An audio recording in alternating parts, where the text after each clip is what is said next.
Hola, ¿cómo están? Nos reencontramos con los videitos después de ya transcurrido un tiempo sin hacerlos. Espero que vayan bien. Fito y yo les damos los buenos días.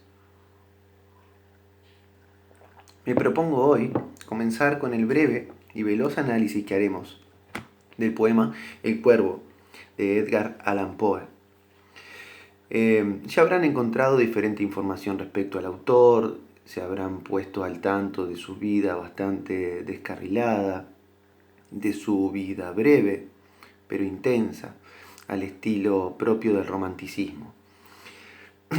Luego del Sturm und Drang y de algunas otras expresiones semejantes, por ejemplo en Inglaterra, todo ese conjunto de ideas que hace énfasis en el yo, en el contacto con la naturaleza, en el frenesí de las pasiones, en el énfasis en lo sobrenatural, maravilloso, mágico o esotérico, en la soledad, la muerte, la incertidumbre de vivir, el pesar existencial, todos esos factores ya no son solo de la Alemania del Sturm und Drang, sino que se extienden a toda Europa, logran mayor peso específico e incluso después llegan a América.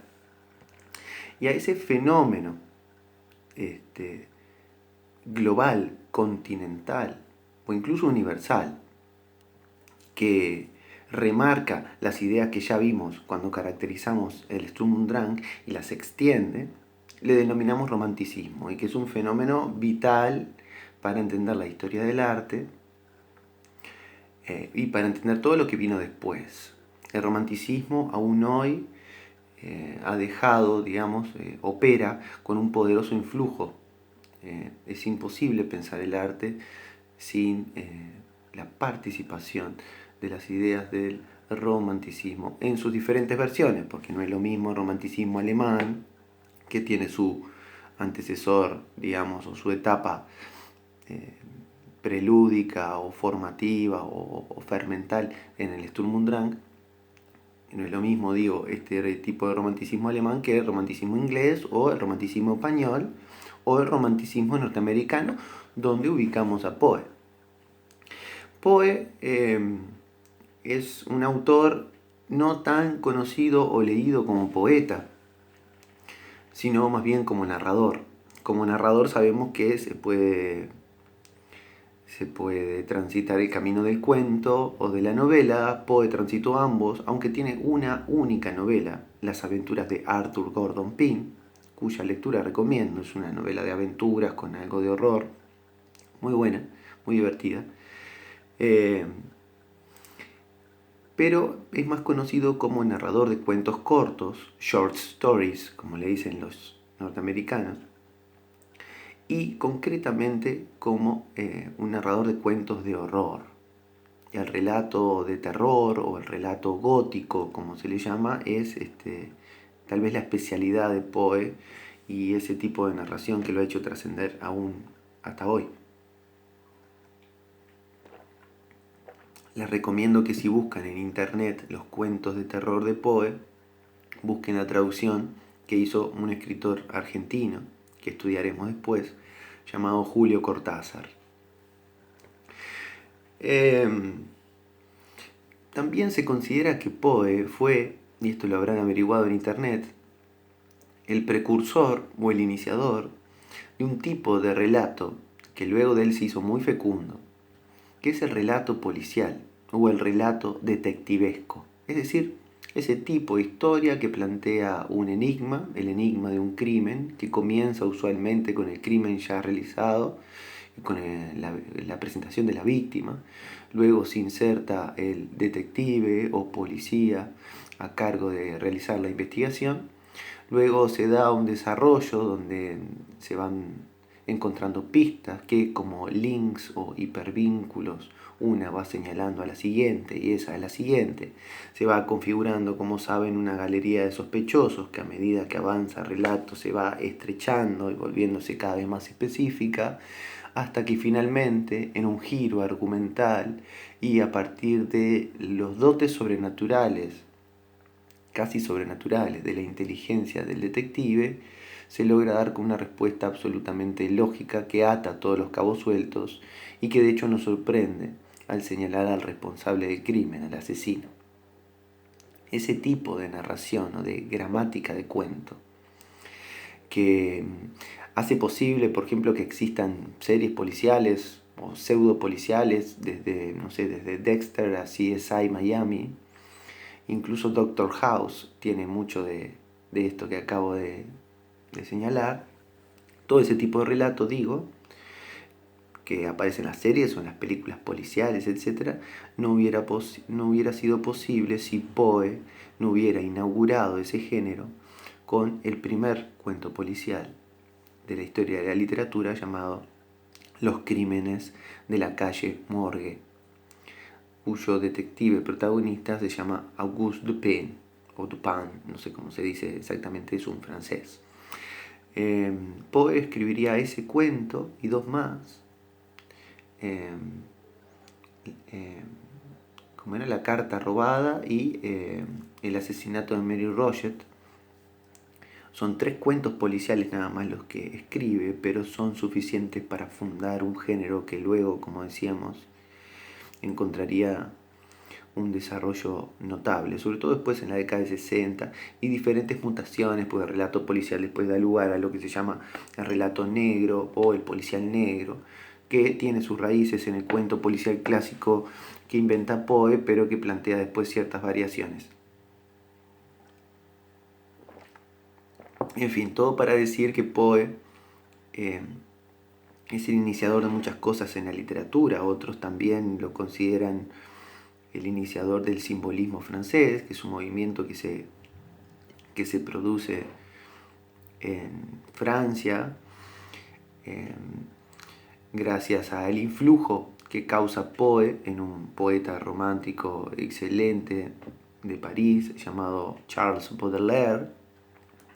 Baudelaire lee a Poe, siente veneración por él, al punto de rezarle por las noches, según se cuenta, y es el que traduce a Poe al francés y hace, digamos, que en esas latitudes se conozca su obra y todo el simbolismo de su obra, como puede ser el simbolismo del cuervo en este poema, empieza a provocar ciertas inquietudes en los intelectuales franceses de esa época que fundan una escuela literaria, o hasta podríamos decir filosófica en algún sentido, que es el simbolismo francés.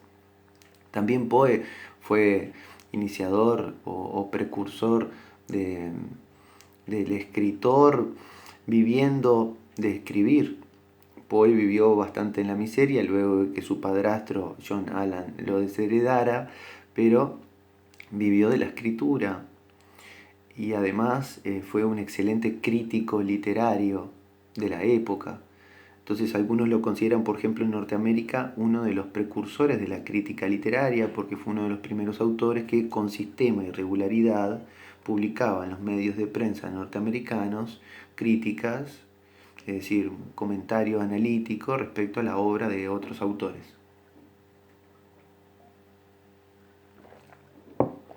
Bueno, vamos al Cuervo. El Cuervo, como ven, se inscribe en el género lírico. Es un poema. Nos damos cuenta por la silueta del texto. Tiene estrofas, está escrito en verso. Si fuéramos a leer el original, descubriríamos que, además de tener la silueta de un texto lírico, suena con una musicalidad y un ritmo que algunos han dicho que es insuperable.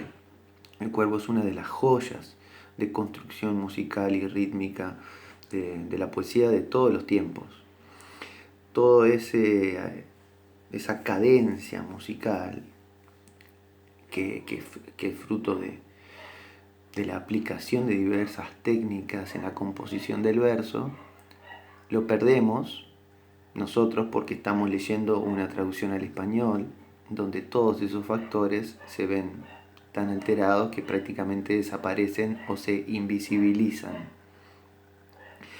Es un poema, es verdad, pero es un poema que cuenta una historia, así que es un poema que tiene ciertas raíces narrativas porque perfectamente podemos identificar en él componentes clásicos de un cuento. Hay un personaje, hay un conflicto, hay un desarrollo, ese personaje está en un tiempo y en un lugar más o menos específico y determinado. Y finalmente hay un desenlace, que en este caso es un desenlace abierto o trunco, muy propio de la estética romántica.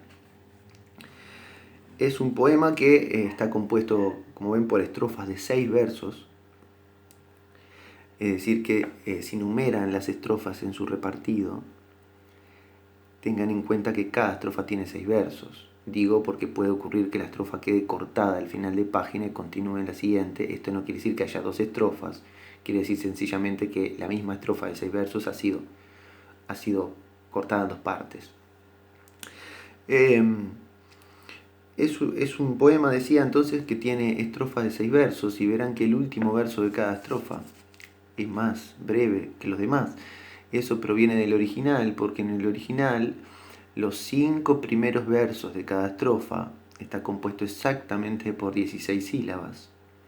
Y el último, el sexto, el que corona cada estrofa, en el que, como han visto, aparece siempre el estribillo del poema, el nunca más, o el nada más en ocasiones, nothing more o nevermore en el original. Ese verso último en el original tiene la mitad de sílabas, tiene 8 sílabas. Quiere decir entonces que tenemos 5 primeros versos de 16 sílabas y un último octosílabo, con la mitad. El poema fue publicado por primera vez en una revista norteamericana llamada The Evening Mirror, algo así como El espejo del atardecer.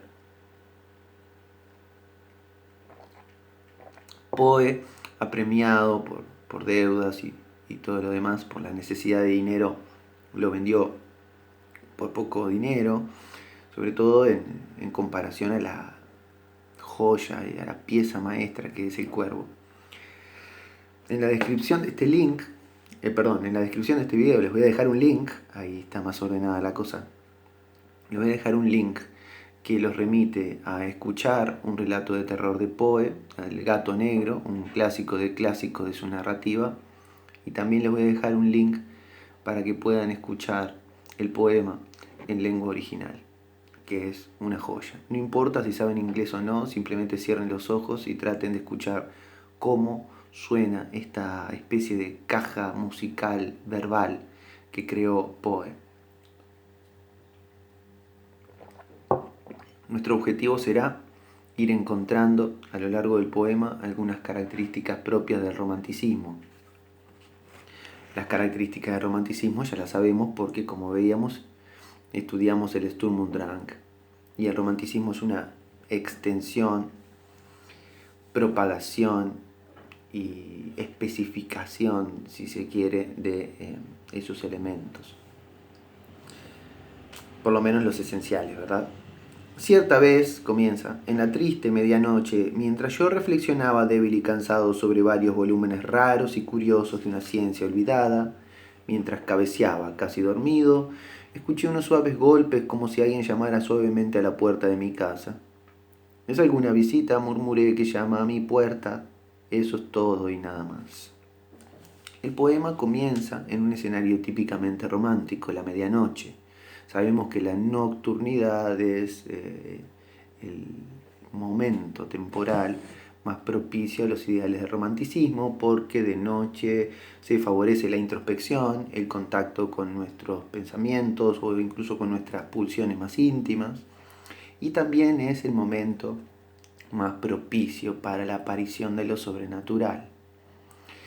Fíjense que la medianoche es precisamente el momento donde, según se dice, o según el esoterismo plantea, es el momento, donde esa barrera entre este mundo y el otro se adelgaza, se vuelve frágil al punto de favorecer nuestro pasaje o nuestro asomo a esa otra realidad más allá de la que conocemos, o bien la irrupción de algo del otro lado hacia este.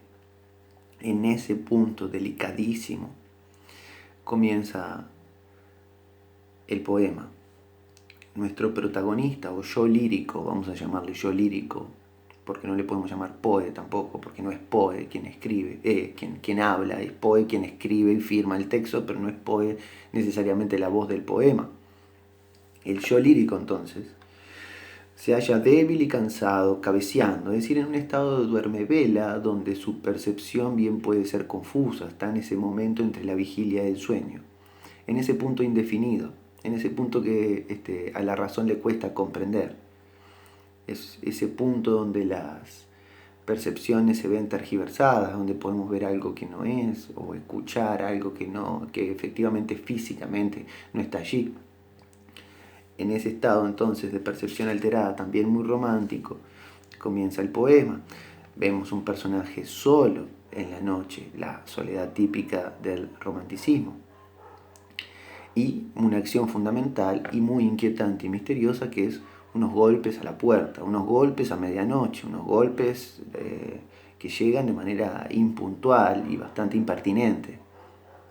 En la segunda estrofa dice, con claridad recuerdo que fue en el frío diciembre.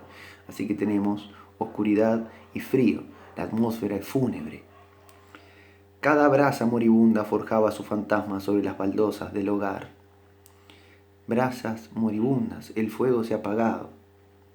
Esto, enfatiza el frío del lugar, al mismo tiempo que nos induce a pensar en por qué se apagó el fuego. Evidentemente el yo lírico o bien está dormido o bien ha estado ocupado en otros asuntos. ¿Qué puede ser tan relevante como para que olvide avivar el fuego? Ya nos vamos a enterar versos después. Ansiosamente anhelaba el nuevo día, en vano procuraba hallar en la lectura de mis libros una tregua al dolor por la muerte de Leonora, por la radiante y singular muchacha a quien los ángeles llaman Leonora, ya sin nombre, nunca más.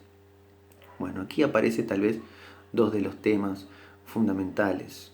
Nos enteramos de que este yo lírico se halla leyendo libros de, como dice en la primera estrofa, una olvidada ciencia.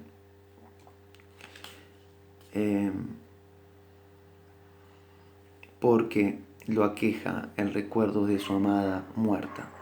Es decir, que aparecen los dos temas románticos por excelencia que por lo general aparecen entrelazados, amor y muerte.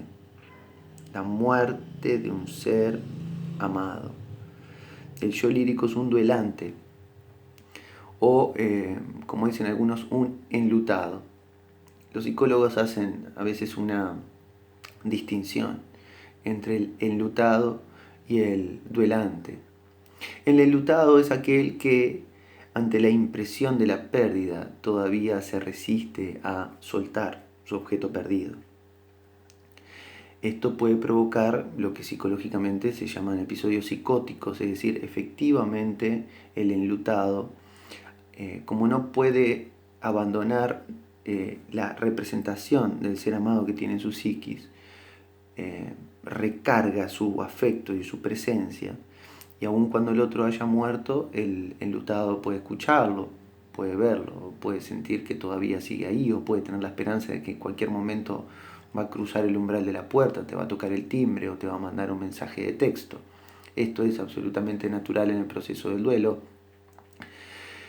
Sin embargo, el duelante ya sería otra cosa, es el momento en que el duelante comprende que tiene que soltar.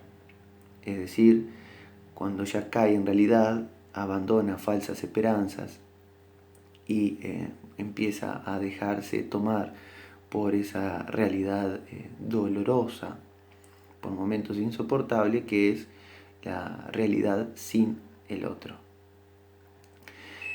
El poema entonces habla de la muerte de Leonora, la amada. El protagonista es un viudo enlutado, todavía no duelante, porque tiene el duelo en pleno proceso, en llaga viva. Y todo el poema, donde ocurrirán cosas extrañas, entre otras cosas la aparición de un extraño cuervito a medianoche que le hablará al yo lírico, no será más que una radiografía perfecta de lo que es el proceso del duelo, es decir, una puesta en escena que quiere representar exteriormente lo que ocurre interiormente en la psiquis de todo sujeto que pierde a alguien que ama. Y todas las etapas sucesivas del duelo, donde al comienzo, como decíamos, hay una resistencia, donde hay falsas esperanzas, donde se piensa en recuperar al ser amado, si no en esta vida, en otra, y luego la paulatina aparición de la realidad que va generando una tensión entre nuestro deseo y lo que efectivamente la realidad es, hasta sobreponerse ante el deseo y causar una especie de comprensión que por lo general es muy dolorosa y causa ira, impotencia, etcétera, etcétera, y finalmente una aceptación de la pérdida que ya digamos nos deja un poco más adelantados en el proceso del duelo y de despedida y de comprensión, es decir, donde ya ahí el sentimiento no duele tanto. Bueno, todo ese proceso y todas esas etapas características del duelo, negación, retención del objeto perdido, esperanza, comprensión y aceptación, se van a dar perfectamente a lo largo de todo el poema, pero descrito de manera metafórica y literaria. No tenemos que leer este poema como un simple poemita donde aparece un cuervito a medianoche y un poquito espanta a nuestro yo lírico porque es un cuervo parlante que le habla y le repite una sola palabra, nevermore, nevermore, nunca más, nunca más. Sino más bien, decía, como tal vez una gran metáfora de lo que es el duelo y la pérdida. O sea que la muerte, el amor y el duelo serán los temas centrales y estructurantes de todo el texto. La dejo por acá y la seguimos en unos días. Pegamos unos saltos, numeren las estrofas porque eso les va a ayudar. Saludos y que anden muy bien. Nos vemos pronto.